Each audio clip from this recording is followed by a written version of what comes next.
साथियों, आज हमारे देश में युवाओं के द्वारा जगह जगह प्रोटेस्ट किया जा रहा है और इस प्रोटेस्ट का हमारे देश में भारतीय जनता पार्टी को छोड़ करके जितनी भी अन्य पार्टियां हैं सब समर्थन कर रही हैं, क्योंकि यह प्रोटेस्ट हमारे देश के हित के लिए हो रही है। लेकिन इसी प्रोटेस्ट में कुछ ऐसे लोग भी शामिल हैं जो इंटरनेशनल स्तर पर हमारे देश की बेइज्जती करवा रहे हैं। आप स्क्रीन पे जो तस्वीर दिख रही है इसको सबसे पहले देखिए। स्क्रीन में जो दिख रहा व्यक्ति है जिसका सरेआम हमारे देश के कुछ युवा बेइज्जती कर रहे हैं, अपमानित कर रहे हैं, वो हमारे देश का लोकतंत्र का चौथा स्तंभ है, यानी कि पत्रकार है। उसकी आज बेइज्जती की जा रही है। जो बेइज्जती कर रहे हैं, मैं उनसे एक सवाल कर रहा हूं, क्या आप जो हमारे देश के पत्रकार की इस तरह से बेइज्जती कर रहे हैं, उनके ऊपर पानियां फेंक रहे हैं, क्या यह प्रोटेस्ट का हिस्सा है? जो पत्रकारों की बेइज्जती करके आप हमारे देश को अपमानित करा रहे हैं, आप पत्रकारों की अपमान क्यों कर रहे हैं? आप लाख करोड़ हो करके एक शिक्षा मंत्री का इस्तीफा तक नहीं दिलवा पा रहे हैं, चले हैं आप एक पत्रकार को अपमानित करने। क्या पत्रकार ने अकेले वोट दे करके भारतीय जनता पार्टी को सत्ता में लाया है? वर्तमान सरकार को कुर्सी पर बैठाया है? नहीं बैठाया है। बैठाया कौन है? बैठाए आप लोग हैं। आपके घर के सदस्य ने बैठाया।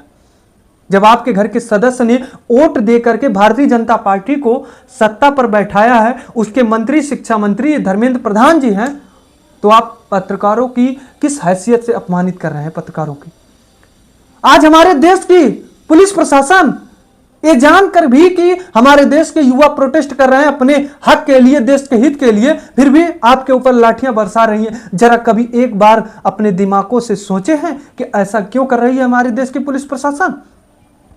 पुलिस प्रशासन इसलिए कर रही है क्योंकि आप वर्तमान सरकार को अपने वोटों से, अपने परिवार के वोटों से इतना मजबूत बना दिए हैं कि आज पुलिस प्रशासन की नौकरी हमारे देश के नेताओं के हाथ में है, हमारे देश के मंत्री के हाथ में है। क्या कोई पुलिस प्रशासन अपनी नौकरी को खतरे में डालेगा? देश के जो मंत्री कहेंगे, देश की जो मिनिस्टर कहेगी, वही पुलिस प्रशासन करेगी, क्योंकि उसकी नौकरियां हमारे देश के राजनीतिक पार्टियों के हाथ में है। जब चाहेगा तब किसी पुलिस को सस्पेंड कर देगा। आज लोग ये भी कुछ कह रहे हैं कि बहुत से पुलिस प्रशासन, बहुत से पुलिस वाले बिना नेम प्लेट के उस प्रोटेस्ट में जाकर के लाठियां बरसाए हैं।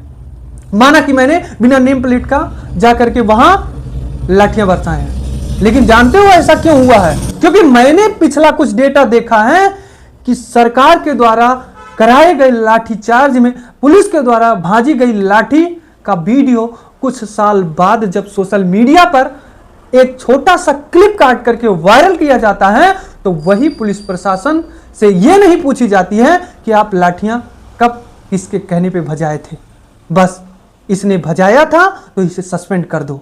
यह होता है।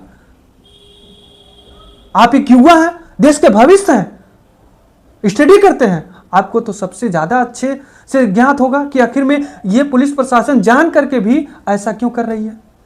आप उसी पुलिस प्रशासन पे धूम धड़ाम से पत्थर फेंकना शुरू कर दिए। कुछ जगहों से तो ऐसे सामने आए, वीडियो फोटो सामने आए कि पुलिस बैरिकेडिंग को तोड़ करके फेंक दिया जा रहा, उस पर सवार होकर के जो रोडों पे निकल जा रहे हो। यह क्या प्रोटेस्ट है? क्या यही महात्मा गांधी जी ने सिखाया है? महात्मा गांधी जी ने तो अपने आंदोलन में ऐसा कभी किया ही नहीं। आप जिस पत्रकार को अपमानित कर रहे हैं, जरा उसके दिल का हाल तो जानिए।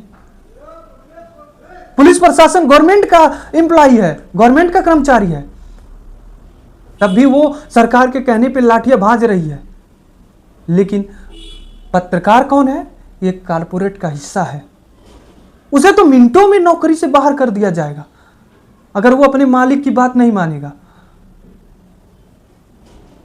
इसलिए मैं आप सभी से यही कहना चाहूंगा कि आप किसी नेता के बहकावे में आकर के ऐसा काम मत करिएगा, क्योंकि आपके ऊपर मुकदमा हो जाएगा, लेकिन आपके नेता के ऊपर मुकदमा नहीं होगा। आप जेल के सलाखों में चले जाएंगे, लेकिन आपका नेता नहीं जाएगा। जेल में जाएगा भी तो वो मौज वहां भी काटेगा। चुनाव के समय वो बाहर आकर के हम और आपसे वोट लेकर के गद्दी पर बैठ जाएगा। आप क्या करेंगे? आप मुकदमा सालों साल झेलेंगे, कोर्ट कचहरी का चक्कर लगाएंगे। इसलिए आप प्रोटेस्ट कर रहे हैं अपनी मांग को लेकर, तो करिए, शांतिपूर्ण करिए।